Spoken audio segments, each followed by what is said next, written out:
Buenos días, buenas tardes, buenas noches. Bienvenido a una nueva entrega. En esta ocasión vamos a hablar sobre una persona que ya en 1983 hablaba de lo que le pasó a la Argentina, desde el regreso a las democracias o desde antes, y se fue evidenciando a paso de los años y con la llegada de el actual presidente de la nación, se evitó una de las etapas que a continuación el oficial desertor de la KGB va a empezar a explicar en una conferencia de prensa que dio en Los Ángeles, Estados Unidos. Si bien Yuri BEZMENOV explica cómo el 80% de la máquina de inteligencia de la extinta KGB volcaba todos sus recursos para subvertir a Estados Unidos. Pero no obstante, también tuvo aliados estratégicos. En ese sentido, va a explicar que la palabra subversión en el occidente fue mal interpretada o mal definida, o se tomó mal la definición.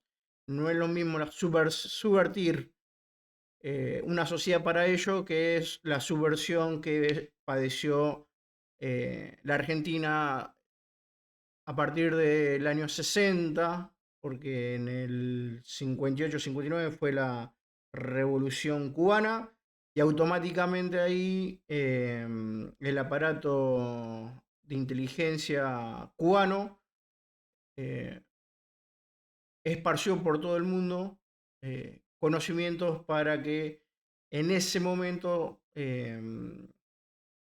terroristas subversivos lleven la revolución comunista a diferentes países latinoamericanos. Esta es una primera entrega, porque para mí de esta explicación arranca un montón de cosas, arranca el inicio, por así decirlo. Qué mejor que una persona que llevó adelante las tareas de subversión y como ven en el titulado, control de la sociedad occidental mediante guerra psicológica, también conocido por algunos títulos como Corazones y Mentes. Más adelante voy a dar otras entregas, pero ya narrando oficiales desertores de la inteligencia cubana. ¿Está? Que viene a colación y o se acopla a lo que vamos a escuchar a continuación. No voy a hablar más y voy a dejar que exponga Yuri.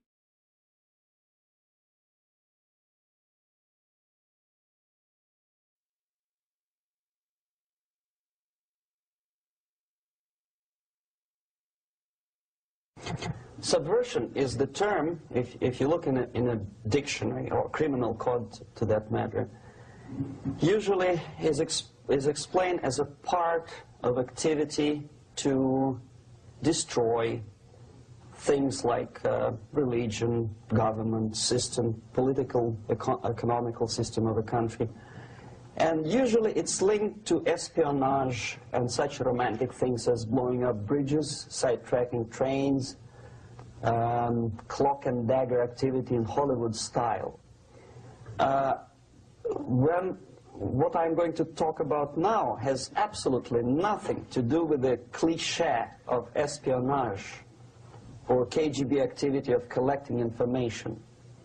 So the greatest mistake or misconception, I think, is that whenever we are talking about KGB, for some strange reason, starting from Hollywood movie makers to professors of political science and quote-unquote experts on Soviet affairs, or Kremlinologists as they call themselves, they think that the most desirable thing for Andropov and the whole KGB is to steal blueprints of some supersonic jet, bring it back to Soviet Union and sell it to the Soviet military-industrial complex. This is only partly true. If we take the whole time, money, and manpower that the Soviet Union and KGB in particular spends outside of USSR border, we will discover, of course there are no official statistics unlike with CIA or FBI, that the espionage as such occupies only 10 to 15% of money, time, and manpower. 15% of the activity of KGB. The rest, 85%, is always subversion. And unlike a dictionary of English, Oxford Dictionary, subversion in Soviet terminology means always a destructive, aggressive activity aimed to destroy the country, nation, or geographical area of your enemy. So there's no romantics in there, absolutely. No blowing up bridges, no microfilms in Coca-Cola cans, nothing of that sort. No James Bond nonsense. It's most of this activity is overt, legitimate, and easily observable if you give yourself time and trouble to observe it. But according to the law and law enforcement systems of the Western civilization, it's not a crime. Exactly because of misconception, manipulation of terms. We think that subverter is a person who... Está hablando de manipulación de los significados. Si usted hace una revisión para atrás en estos años próximos, y a lo largo de más de 20, 30 años, no fue lo que fue sucediendo, la manipulación de los significados. is going to blow up our beautiful bridges. No. Subverter is a student who comes for exchange, a diplomat, an actor, an artist, a journalist like myself was 10 years ago. Vieron que dice que él hace 10 años atrás desarrollaba las actividades bajo la fachada de periodista. Now, subversion is an activity which is a two-way traffic. You cannot subvert an enemy which doesn't want to be subverted. If you know history of Japan, for example, before 20th century, Japan was a closed society. The moment a foreign boat comes to the shores of Japan, the Imperial Japanese Army politely tells them to get lost. And if American salesman comes to the shore of Japan, let's say 60 or 70 years from now back, and says, oh, I have a very beautiful vacuum cleaner for you, with the good financing, he says, please leave us, we don't need your vacuum cleaner. If they don't leave, they shoot them to preserve their culture, ideology, traditions, values intact. You were not able to subvert Japan. You cannot subvert Soviet Union because the borders are closed. The media is censored by the government. The population is controlled by the KGB and internal police. With all the beautiful glossy pictures of Time magazine and Magazine America, which is published by the American embassy in Moscow, you cannot subvert Soviet citizens because the magazine never reaches Soviet citizens. It's collected from the newsstands and thrown to garbage can. Subversion can be only successful when the initiator, the actor, the agent of subversion has a responsive target. It's a two-way traffic. United States is a receptive target of subversion. ¿Y si cambiamos Estados Unidos por Argentina? no les resulta conocido. There is no response similar to that one from United States to the Soviet Union. It stops halfway somewhere. It never reaches here. The theory of subversion goes all the way back 2,500 years ago. The first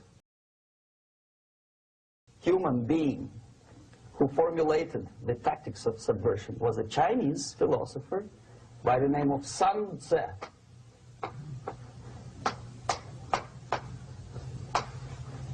2,500 years BC.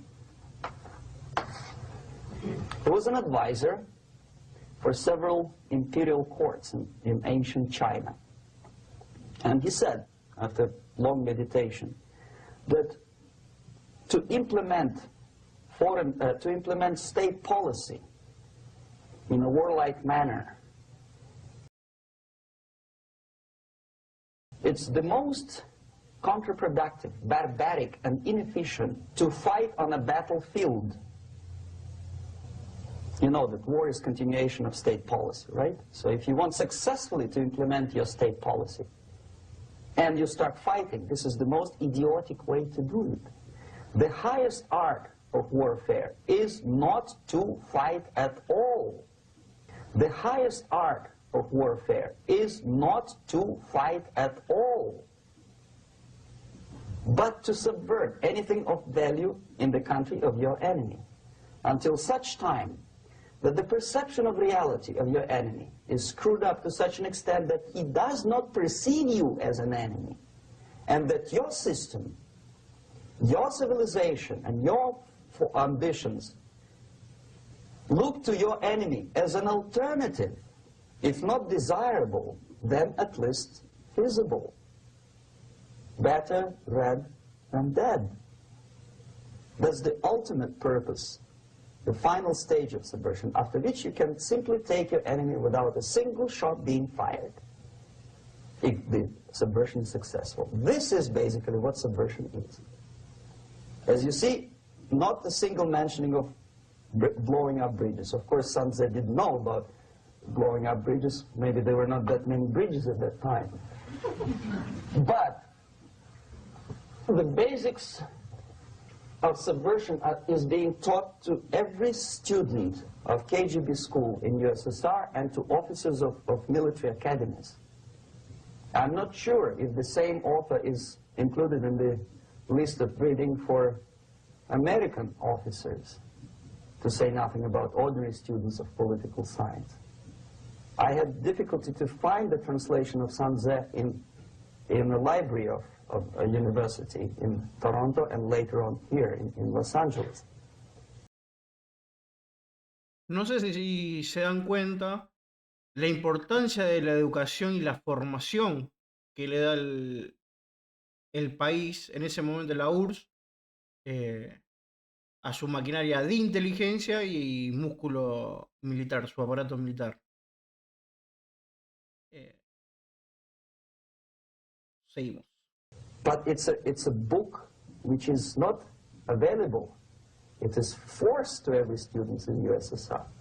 Every student who is taught to be dealing further in his future career with foreigners. What subversion is? Basically, it consists of 4 periods. Perdón, también habla de todos los estudiantes del servicio exterior, que sería la parte diplomática. Así que ya desde que son estudiantes ya lo adoctrinan, lo forman para llevar como un estilo de vida 24/7 esta forma de subvertir a la sociedad objetivo. En este caso, Yuri habla de Estados Unidos, pero como le dije antes, y si cambiamos Estados Unidos por Argentina, Brasil, Chile, Uruguay, Perú, Ecuador, Venezuela, ¿no les parece? Seguimos. Time-wise, if we start from here and go this way, time, right? This is the beginning point. The first stage of subversion. is the process which is called, basically, demoralization. It says for itself what it is.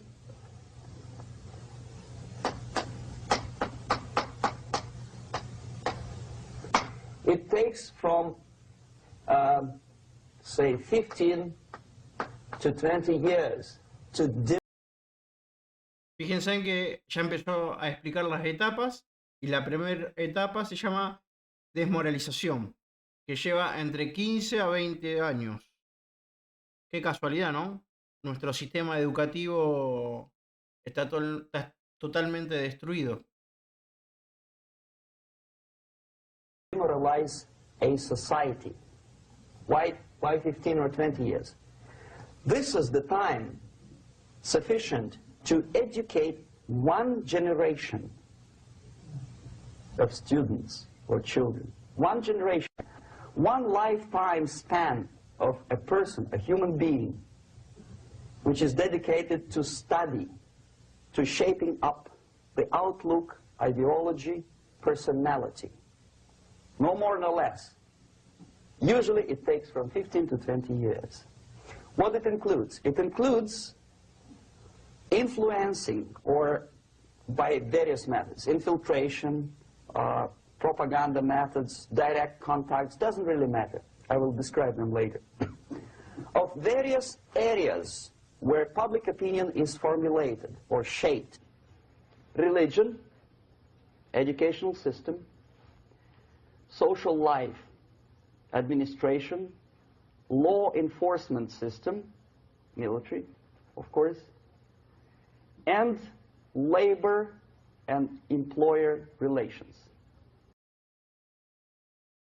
Como escuchan o como leen, y acá como observan el proceso de subversión, las áreas, las ideas que buscan destruir o subvertir: religión, educación, medio de comercio, cultura, la estructura, ley y orden, relaciones sociales, seguridad, inteligencia, policía, militar, política interna, exterior, la vida, la familia, la sociedad, la salud, la raza, la población, el trabajo. Seguimos. Economy, okay? 5 areas. I will not write them down because we will not have enough space. Sometimes when I describe all the methods, students ask me question, are you sure this is the result of the Soviet influence? Not necessarily. You see, the tactic of subversion, about which I'm talking, is similar to the martial art, the Japanese martial art. If some of you are familiar with that tactic, probably you will remember that if an enemy is bigger and heavier than yourself, it would be very painful to resist his direct strike. If a heavier person wants to strike me in the face, it would be very naive and counterproductive to stop his blow. The Chinese and Japanese judo art tells us what to do. First to avoid the strike, then to grab the fist and continue his movement in the direction where it was before, right? Until the enemy crashes in the wall. You see? So, what happens here? The target country obviously does something wrong. If it's a free democratic society, there are many different movements within the society. There are obviously, in every society, there are people who are against this society. They may be simple criminals, ideologically in disagreement with the state policy, conscientious enemies, simply psychotic personalities who are against anything. Right? ¿Vieron lo que dice? Personas que están en contra del gobierno.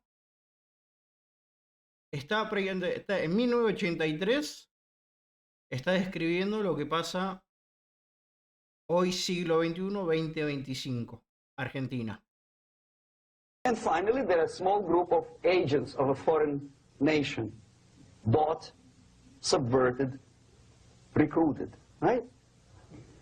The moment all these movements will be directed in one direction, right? This is the time to catch that movement and to continue it. Habla de movimientos. ¿Qué movimientos de las minorías, como se lo conoce, se exacerbaron estos últimos años? ¿Qué tomaron? Se elevaron a la enésima potencia. El aborto, el feminismo ya pasándose de los parámetros normales, ya pasando por pasándose la raya del reconocimiento de los derechos que poseen las mujeres. Habla de movimientos. También va a hablar, si mal no me acuerdo, de la parte de pueblos originarios. Until the movement forces the whole society into collapse, into crisis, right? So that's exactly the martial art tactic. We don't stop an enemy. We let him go. We help him to go in the direction we want them to go, okay? So, on the stage of demoralization, obviously there are tendencies in each society, in each country, which are going to opposite direction from the basic moral values and principles. To take advantage of these movements, to capitalize on them, is the main purpose of the originator of subversion. So we have religion, we have education, we have social life, we have power structure, we have labor relations, unions, and finally we have law and order. 1, 2, 3, 4, 5, 6. Okay? These are the areas of application of subversion. What it means exactly? In case of religion, destroy it, ridicule it, replace it with various sects, cults, which bring people's attention, faith, whether it is naive, primitive, doesn't really matter. As long as the basically accepted religious dogma is being slowly eroded and taken away from the supreme purpose of religion, to keep people in touch with the supreme being, that serves the purpose. Therefore, replace it, accepted, respected religious organizations with fake organizations.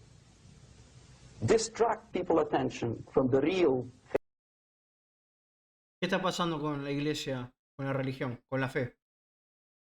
¿Por qué está siendo tan atacada?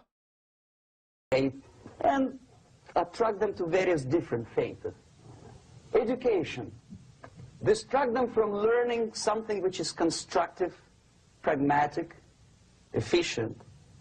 Instead of mathematics, physics, foreign languages, chemistry, teach them history of urban warfare, natural food, home economy, your sexuality, anything, as long as it takes you away.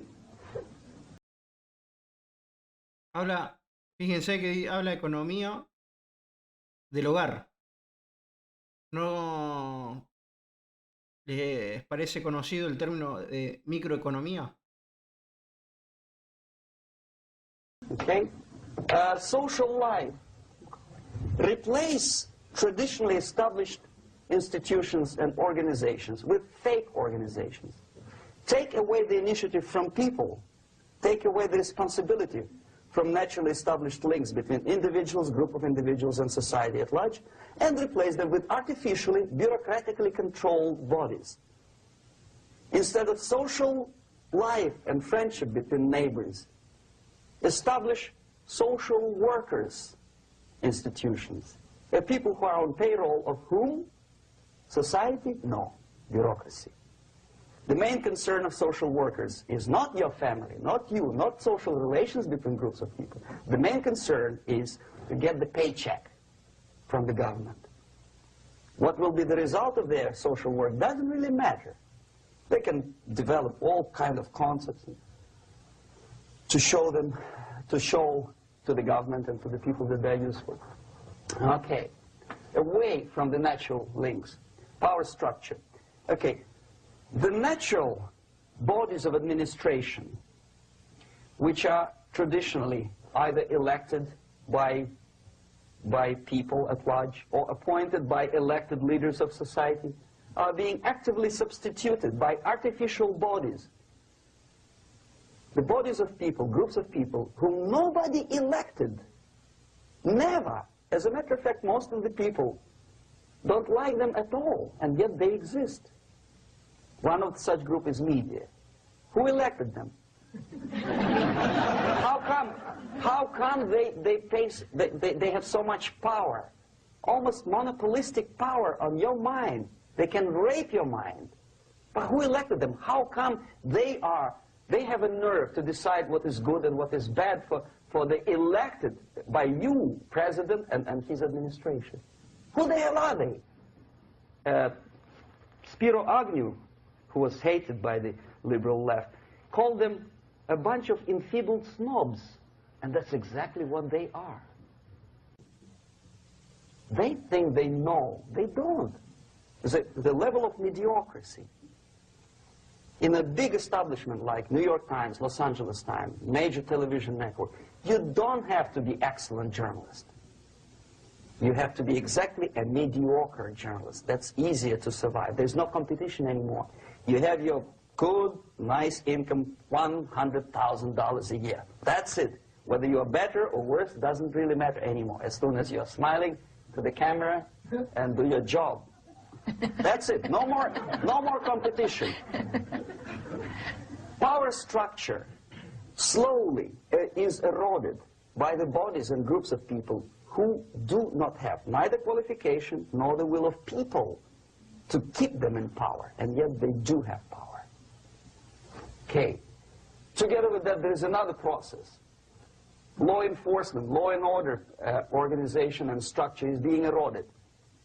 For the last 20, 25 years, if you see old movies and new movies, you can see that in new movies, a policeman, an officer of the United States Army looks dumb, angry, psychotic, paranoid. A criminal looks nice, kind of, well, he smokes hash and shoots the whatever drug, but basically he's a nice human being. He's creative. And he's unproductive only because society oppresses him. Whereby a general of Pentagon is always, by definition, a dumb, a war maniac. A policeman is a pig, rude policeman. He abuses his power. ¿Acaso no fue lo que pasó en Argentina estos años? Que siempre el policía era gatillo fácil. A raíz de este video ustedes van a empezar a entender un montón de cosas. Bueno, la gente con experiencia, apenas lo vean, se van a dar cuenta enseguida. Y la juventud debería empezar a abrir los ojos a raíz de lo que dice Yuri. No? A generalization like that. The hatred, the mistrust to the people who are supposed to protect you and enforce law and order. Moral relativity. The Angelo Buono process lasted 2 years in Los Angeles. Relativity. The Angelo Buono process lasted 2 years in Los Angeles. And yet there are still some lawyers who say, look, he's a nice character, as a matter of fact. There was some witness who said, also a criminal, who said, well, he's a nice guy. I asked him one day to burn a house of my enemy, and he wouldn't do it. He's a nice fella. Erosion. A slow substitution of basic moral principles, whereby a criminal is not a criminal, actually. He's a defendant. El ladrón no es ladrón. El ladrón roba porque necesita comer. Even if his guilt is proven, there is still a doubt to kill or not to kill, to be or not to be. Thou shalt not kill, yes. But this... Perdón, otra cosa, y no menos importante. Para algunos jueces, que fue de público conocimiento, según su postura, no era violación porque la luz estaba apagada. Line may not necessarily be applicable to a murderer. thou shalt not murder. That should be the presumption, not that thou shalt not kill. Okay, labor relations. At this stage, within 15 to 20 years, we destroy the traditionally established links of bargaining between employer and employee. The classical Marxist-Leninist theory of natural exchange of goods. A person A has 5 sacks of grain and person B has 5 pairs of shoes. And the natural exchange without money is when they bargain between each other. And only with the introduction of the third force, C, an entirely third foreign stranger who says, no, don't give him 5 sacks of grain, give it to me, and you give me your 5 pairs of shoes, and I will distribute it accordingly, so that the economy will go. This is the death of natural exchange, death of natural bargaining. Well, trade unions were established 100 years ago. The objective was to improve working conditions and to protect the rights of workers from those employers who were abusing their right because they had more money. Objectively, at that time, initially, the trade union movement did work.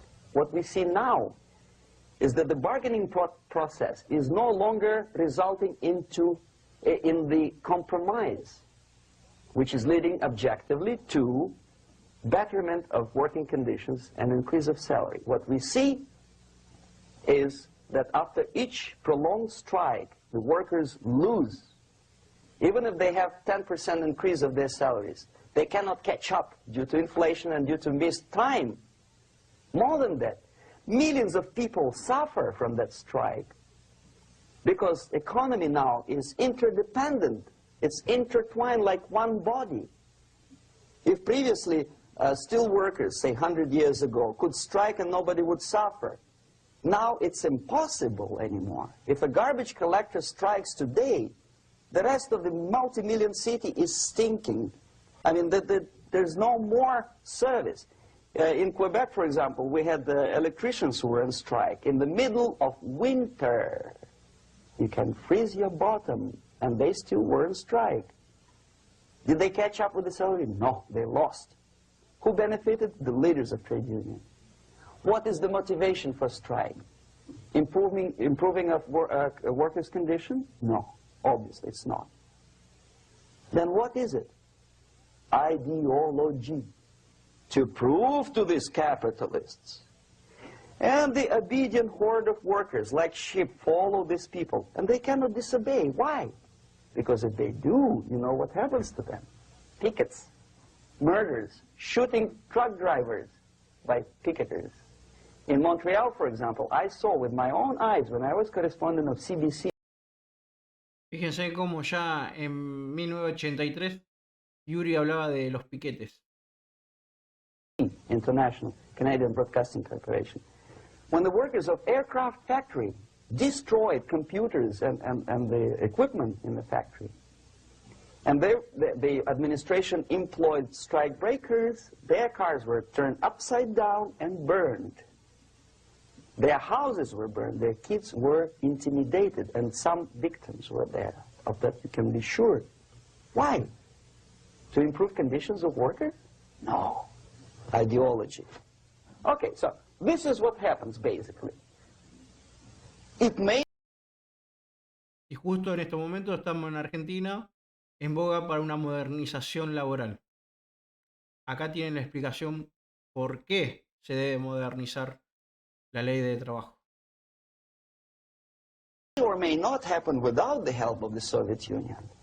But the natural tendencies are being greatly taken advantage of and capitalized by the Soviet propaganda systems. How? Whenever trade union strikes... Disculpen, yo voy a hacer una aclaración. Para mí es blanco y negro, por así decirlo. Obviamente que a las personas que se le tocan siempre los intereses van a ver 1.000.000 de grises. We have influx of propaganda, mass media, ideological dissemination. The workers' right and we repeat it like parrots. Yes, workers' right. Whose rights? Workers? No. The only freedom of worker to sell his labor according to his own desire and will is taken away from him. By whom? By trade union boss. Unlimited power is given. Responsibility. I want to sell my labor not for $2.50 an hour, but for $2. I don't have right. My freedom is denied to me. I know that if I sell my work for $2 an hour, not for $3 an hour, I will compete better with the other guy who is lazy and more greedy. I don't need $3. I need only $2. No, I was made to believe by media, by business, by advertising agencies that I need more and more and more. Have you ever heard any advertising on TV to consume less? No. No way. Whether you need a six-cylinder car or not, you have to buy it. And hurry up. When I was driving here, on the local radio station, an excited announcer said, "You hurry up, rush and save, save, save. There is a pantyhose sale." Save by buying more. Of course. It would be too naive to expect that KGB makes that advertising agency to do such a crazy commercial. No, of course not. But what we did when I was working for Novosti Press, we would snow plow editorial offices, student organizations, religious groups with literature of class struggle, if not directly Marxism-Leninism propaganda, then a propaganda of the legitimate aspirations of working class, betterment of life, equality. Equality, mind you. President Kennedy once said, we will make America to believe that people are born equal. Are people born equal? Is there any mentioning in the Bible or any other holy scripture in any religion, if you don't believe me, go to the library and check it, there is not a single word about equality. Just the opposite. By your deeds, God will judge you.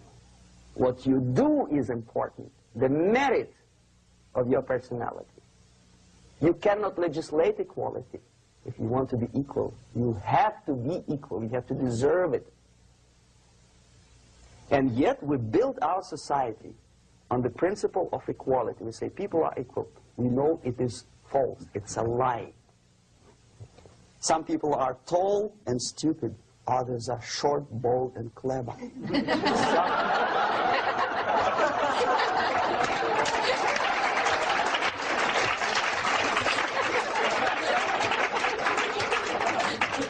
If we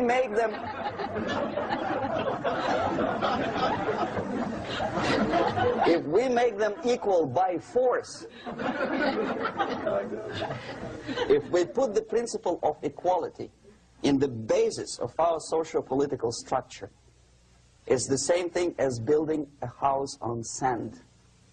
Sooner or later it will collapse, and that's exactly what happens.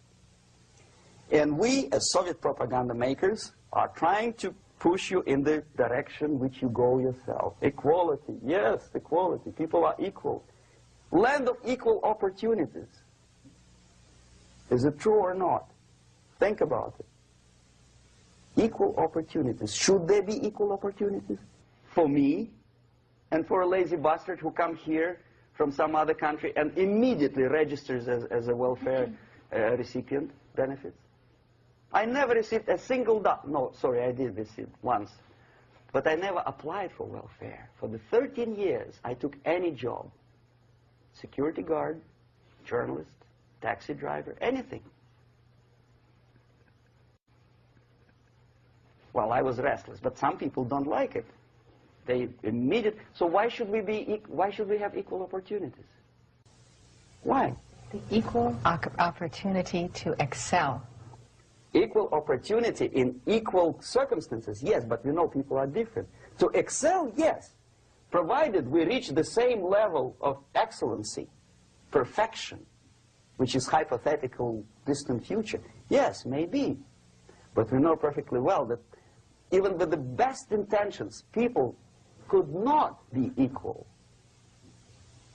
Why should we have equality in the, say, legal system? Myself, I'm considering myself a law-abiding citizen, and a person who comes here to rob and shoot, say, the United States administration under Carter, imported thousands of Cuban criminals. They were non-criminals, yet they were accepted. Do you think it's fair if myself and my wife from Philippines, who work like a, excuse me, horse as a lab technician in the hospital, should have the same rights as a criminal from Cuba? Why? And yet we repeat as parrots, equality, equality, equality. And the Soviet propaganda system helps us to believe that equality is something which is desirable. Democracy, as it was established by fathers of this country, of this system in the last century, is not equality. It's the system where different people, unequal people, have a chance to survive and help each other in constant competition, in constant perfection, not inequality, which is superimposed from a godfather or a nice person in Washington, D.C. And the absolute equality exists in Soviet Union, quote-unquote equality. Everybody is equal in dirt, except some people are more equal than the others in Politburo. So, the moment you bring a country to the point of almost total demoralization, when nothing works anymore, when you are not sure whether it is right or wrong, good and bad, but there's no division between evil and good, when even the leaders of church sometimes say, well, violence for the sake of justice, especially social justice, is justified in the countries like Nicaragua, El Salvador, well, maybe Rhodesia, and we listen to them and say, yeah, probably it's true. Is it true? No, it is not true. Violence is not justified, especially for the sake of quote-unquote social justice introduced by Marxist-Leninists. That is my former colleagues from Novosti Press Agency. Okay, so we reached that point. The next step is destabilization.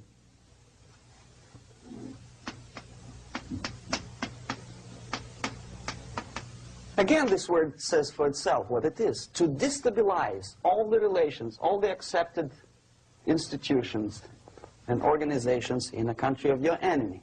How you do it? You don't have to send a battalion of KGB agents to blow up bridges. No. You let them do it themselves. The area of application is, again, it's narrower now. Not like the previous case. The overt legitimate actions of the KGB in this case would be hardly noticeable. There is no crime if a professor who recently went to USSR introduces a course of Marxism-Leninism in a Californian college, for example. Nobody is going to come to his doorstep and say, okay, mister, come, you are under arrest. No, it's not a crime. It's not even considered a moral crime against your country. So the area of application here is narrowing down to economy, again, labor relations, right? To law and order, plus military. And economy, law and order. Yes, and again, the media, but wider scope, little bit different. I'll explain later. Okay, basically 3 areas. Economy. The radicalization of bargaining process. If on that stage we still could achieve, theoretically, some positive compromise between the negotiating sides with say, the arbitrary, introduction of arbitrary judges, third side, objectively judging the demands of both sides. Here it's radicalization. On the stage of destabilization, we cannot come to compromise even within a family. The husband and wife couldn't figure out which is better.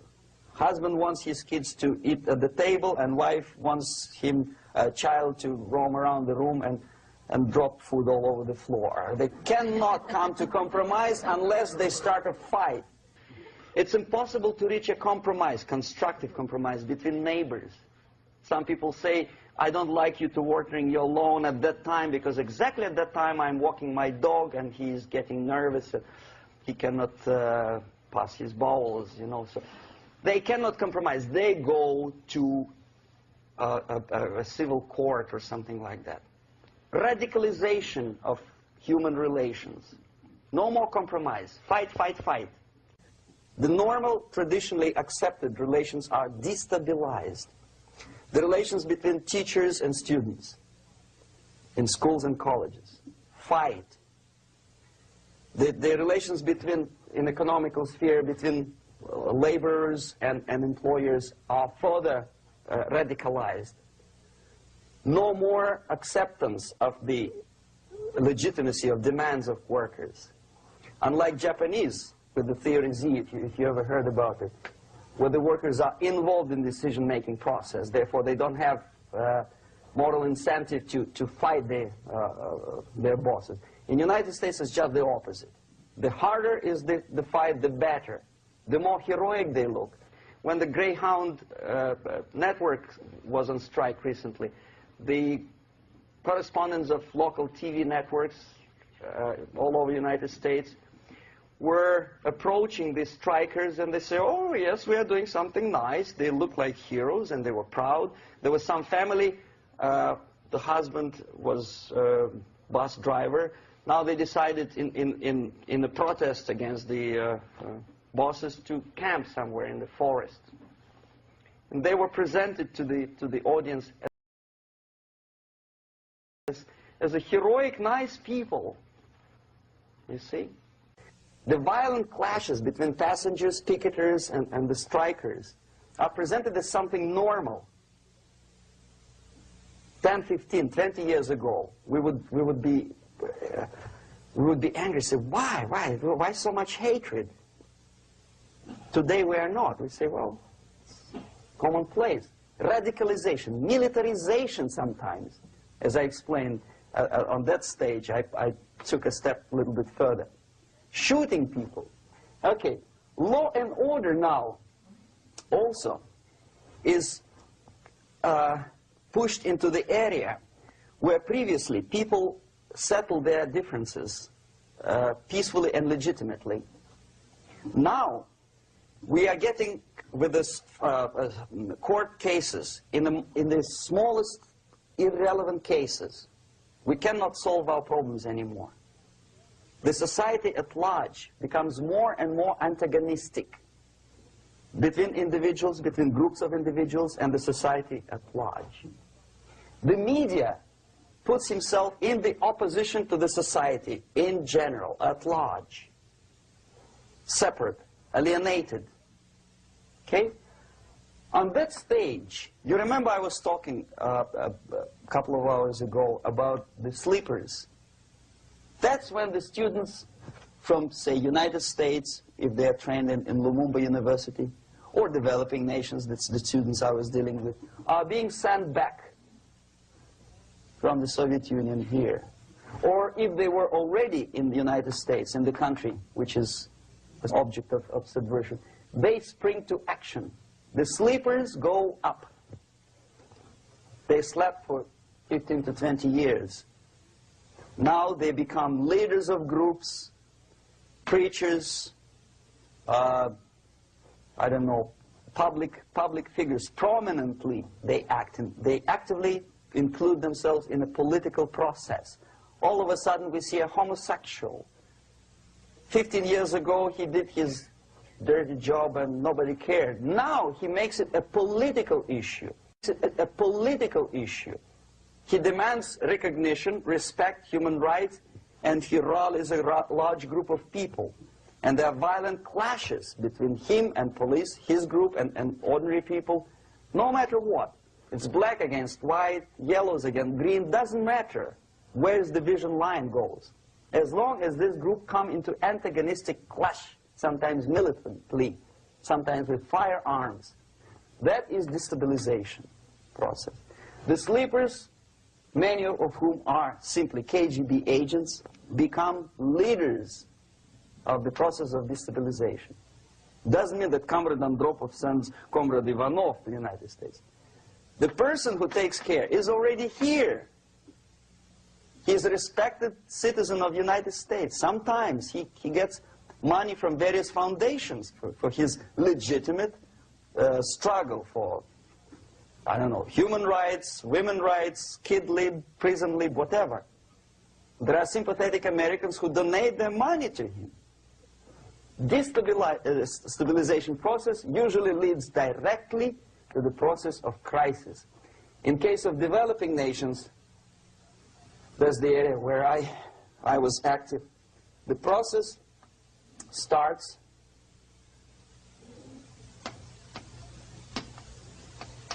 when the legitimate bodies of power, the social structure collapse, it cannot function anymore. So instead, we have artificial body injected into society, such as non-elected committees. You remember I was talking about them here. Social workers who are not elected by people, media who are self-appointed rulers of your opinion, some strange groups which claim that they know how to lead society forward. They don't usually. All they care is how to collect donations and sell their own concocted ideology, mixture of religion and ideology. Here, we have all this artificial body claiming power. If the power is denied to them, they take it by force. In case of Iran, for example, all of a sudden we have revolutionary committees. What kind of revolution? There was no revolution yet, and yet they had the committees. They were taking power of judgment. They had the power of execution, they had the power of legislation, and that they had the power of judicial. All of them combined in one person, who is half-baked intellectual, sometimes graduated from Harvard University or Berkeley. He comes back to his country and he thinks that he knows the answer to all the social, economical problems. Okay? Crisis is when society cannot function any more productively. It collapses, obviously. That's the word for crisis. So therefore, the population at large is looking for a savior. The religious groups are expecting a messiah to come. The workers say, we have family to feed.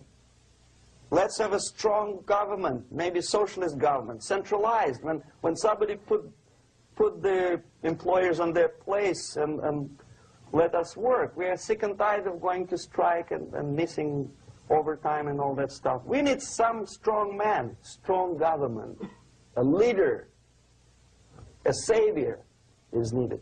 Population is sick and tired already. And here we are. We have a savior.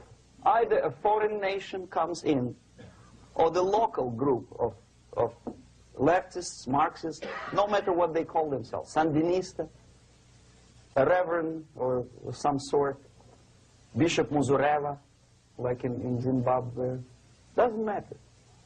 A savior comes and says, I will lead you. So we have two alternatives here. Civil war and invasion. Okay? See how it goes? Civil war, we know what it is. Lebanon is the best example. The civil war, which was artificially implanted in Lebanon by injection of force of PLO, Palestinian Liberation Organization. Invasion we have in many other countries like Afghanistan, name any East European country, it was invaded by the Soviet army. But the result is the same. The next stage is normalization. Normalization is a very ironic word, of course. It is borrowed from 1968 situation in Czechoslovakia, when the Soviet propaganda, and after them New York Times, declared the country is normalized. The tanks moved into Prague, so there's no more Prague Spring, there's no more violence. normal, normalization. At that stage, the self-appointed rulers of the society don't need any revolution anymore. They don't need any radicalism anymore. So this is the reverse from destabilization. Basically, it is stabilizing the country by force. So all the sleepers and activists and social workers and liberals and homosexuals and professors and Marxists and Leninists are being eliminated physically sometimes. They've done their job already. Okay? They are not needed anymore. ¿No les resulta conocido una conferencia de prensa que no iban a veranear a Cuba ni a Rusia, sino que más bien iban a veranear a Nueva York, a Disney? The new rulers need stability to exploit the nation, to exploit the country, to take advantages of the victory. Okay? So no more revolutionaries, please. And that's exactly what happens in a number of countries. You remember Bangladesh? This is the crisis in which I was instrumental. First they had Mujibur Rahman. ¿Escucharon? Él participó en la crisis de Bangladesh. Todo lo que él está explicando lo aplicó. O sea que no es solamente un académico. Fue un oficial de inteligencia de la KGB que aplicó la subversión, la guerra psicológica y el control social. In 1971, he was the leader of People's Party, Awami League, with mustache like Stalin. He was in Russia many times. In 5 years, he was shot by his former colleagues, Marxists. He fulfilled his function. In Afghanistan, it happened 3 times. First there was Taraki, then there was Amin, now there's Babrak Karmal. They killed each other successively, one after another. The moment he fulfills his duty, the first one demoralized country, the second destabilized, the third one brought it to crisis. Goodbye, comrades. Babrak Karmal comes from Moscow and put into the seat of power. Same thing happened in Grenada recently. Maurice Bishop, Marxist, was killed by Austin, what's his name, General something, who was also a Marxist.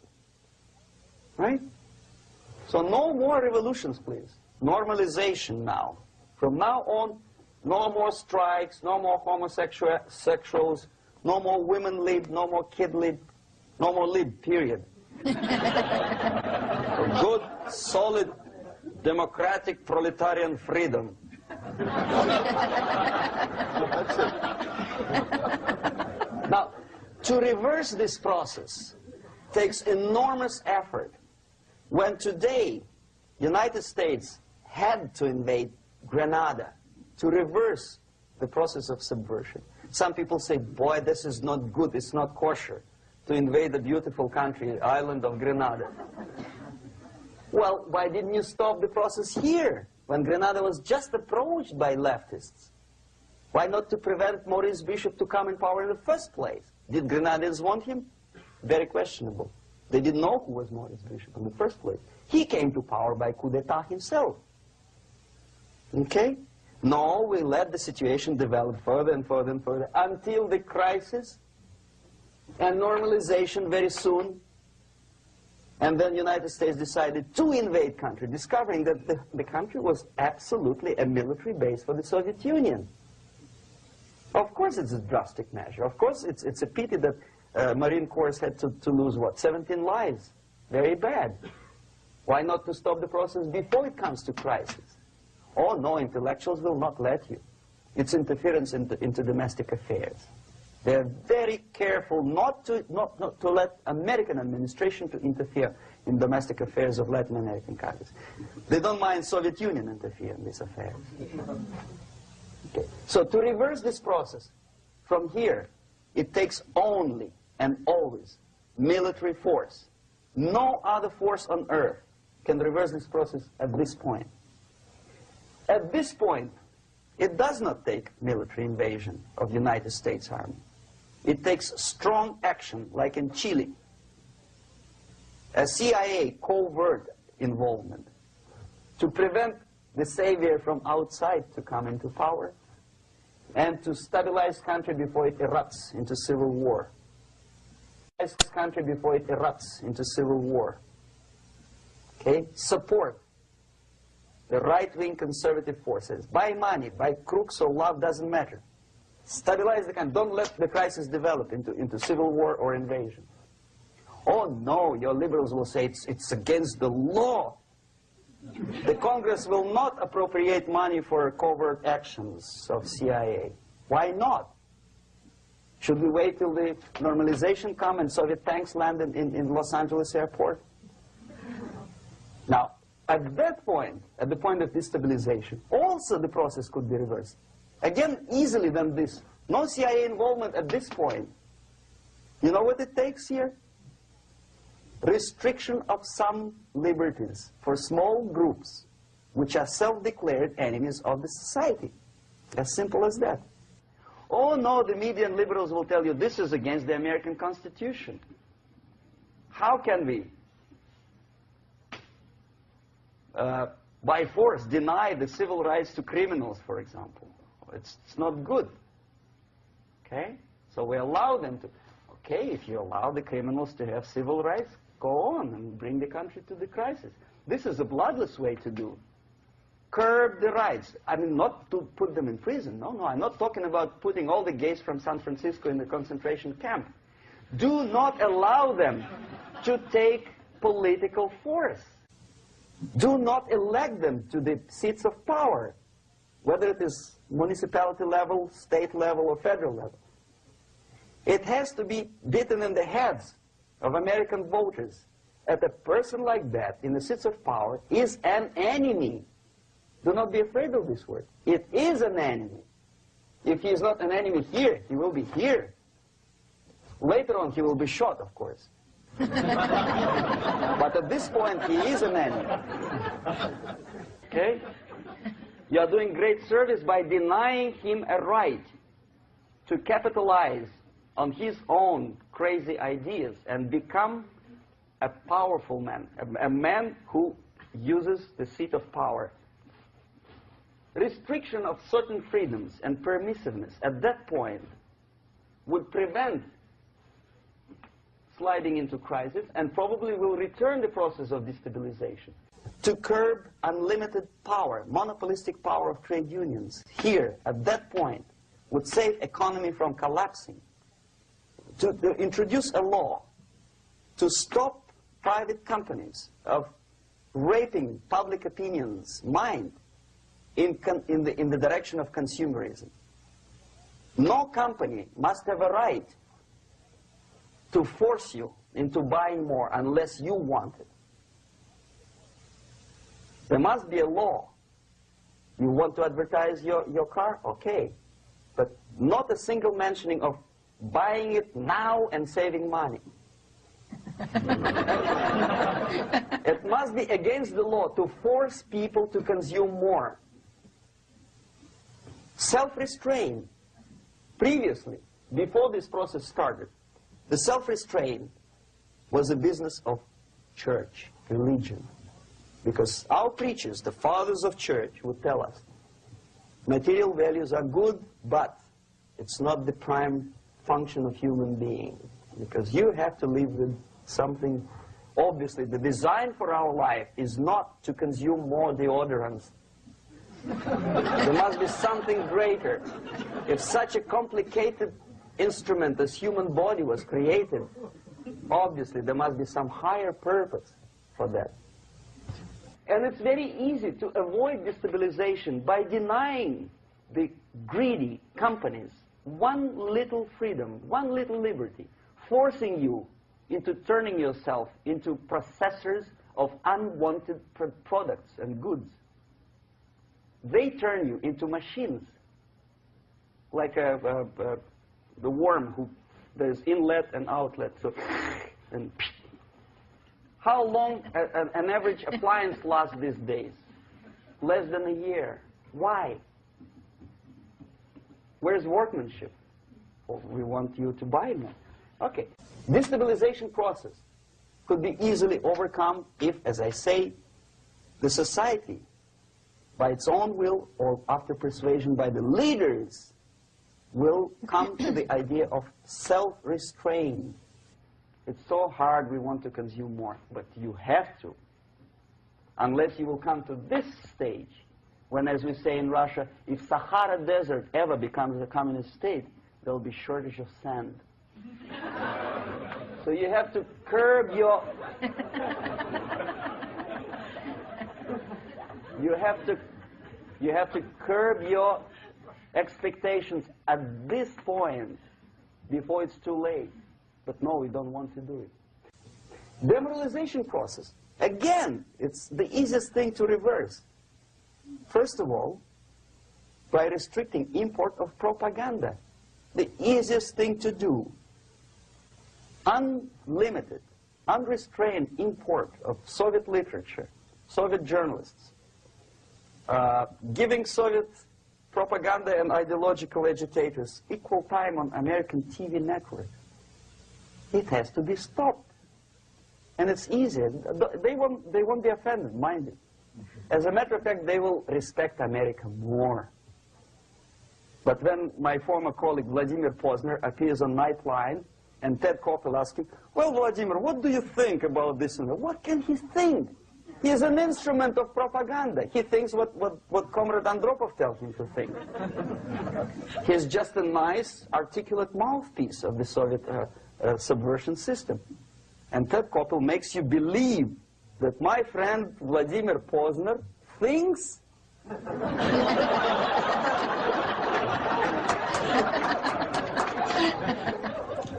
the process of demoralization may not have started at all if at that point the country, which is a recipient of subversion, actively, not violently, but actively, prevents importation of foreign ideology.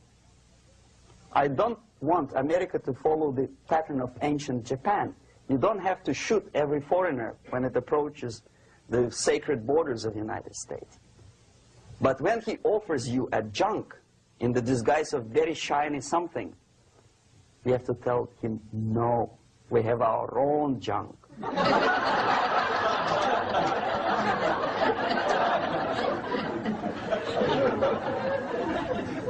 If at that point the society is strong, brave, and conscientious enough to stop importation of ideas which are foreign, then the whole chain of events could be prevented. Recently I've been to Philippines, and I was shocked how in big cities like Manila, children listen to deafening music. A melodious nation with long traditions of good, nice ethnic music, introduced by Spanish long time ago, maybe 2 centuries, 3 centuries ago, I don't remember how long. All of a sudden listen to musical garbage, blasting their radios at full blast, at full volume. Why? In India, I spent many years watching the reactions of Indians walking out of movie theaters after seeing Hollywood production. They couldn't figure out why Americans are so wasteful. They smash their cars, their shiny cars, every 5 minutes. How come they shoot each other for $500,000? Is it true that they're so obsessed with sex? Can you imagine showing a movie where each 5 minutes there's a copulation on the screen to a country like India with long tradition of respect to these private matters, or to Pakistan? And United States expect these people to respect you? No way. Oh yes, they will see the movie, they'll pay 5 rupees to see that garbage, but they walk out and will tell their kids, don't respect Americans, don't be like Americans. See? So, the process of demoralization could be stopped right here, both as an expert and as an impert. And that takes one step, one very important thing to do. You don't have to expel all the KGB agents from Washington, D.C. The most difficult and at the same time the simplest answer to the subversion is to start it here and even before,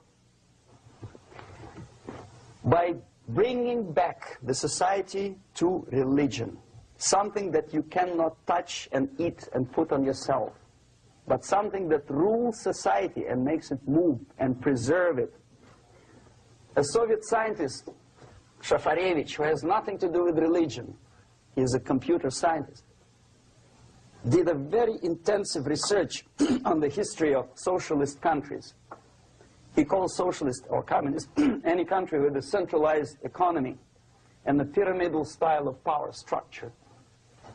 And he discovered, actually he didn't discover it, he just brought to attention of his readers, that civilizations like Mohenjo-Daro in the river Indus area, like Egypt, like Maya, Incas, like Babylonian culture, collapsed and disappeared from the surface of Earth. The moment they lost religion, as simple as that, they disintegrated. Nobody remembers about them anymore. Well, distantly. So,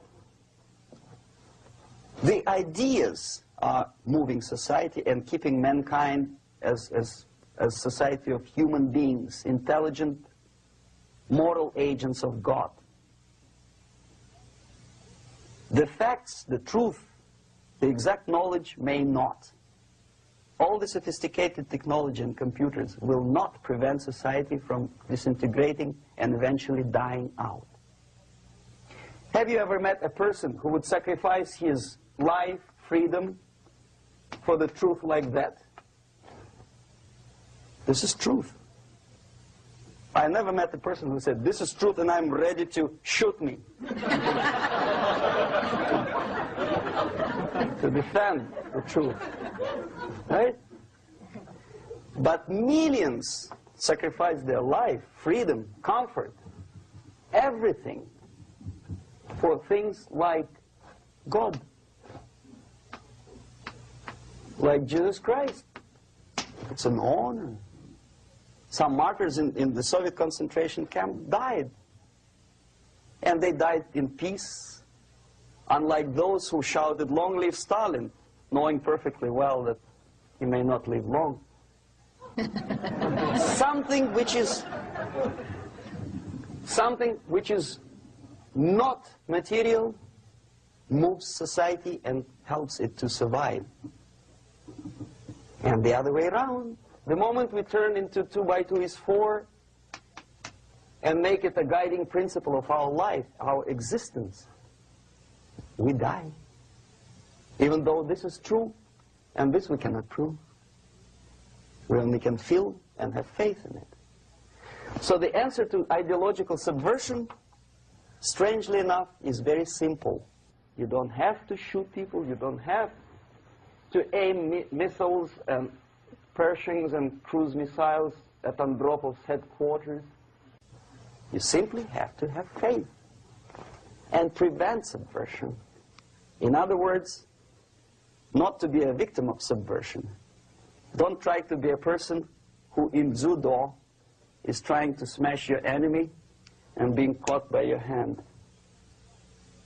Don't strike like that.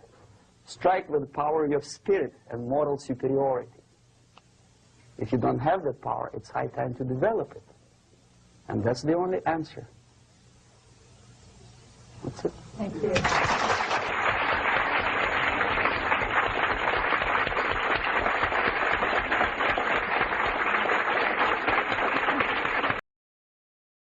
Bueno, aquí vemos la demostración, la explicación de este oficial desertor de la inteligencia rusa en plena Guerra Fría. Obviamente en forma acotada, él explicó las 4 fases: desmoralización, desestabilización, crisis y normalización. Por lo que yo entiendo y en mi análisis, el cambio de gobierno por el actual presidente, rompió, ya estábamos en la crisis y él, en forma natural, porque la sociedad despertó, rompió y allanó la etapa de la normalización, entiendo yo, por el momento. Esperemos que siga así, así que ahora vamos a seguir con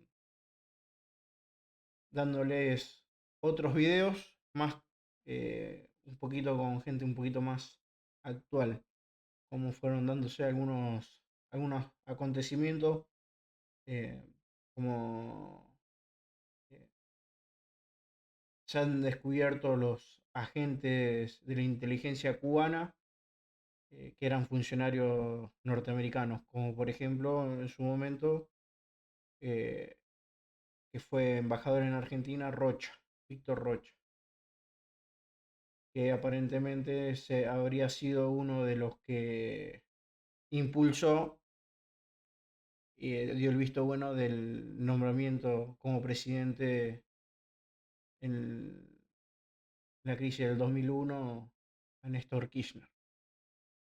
Sí, pero eso va a ser en otras entregas.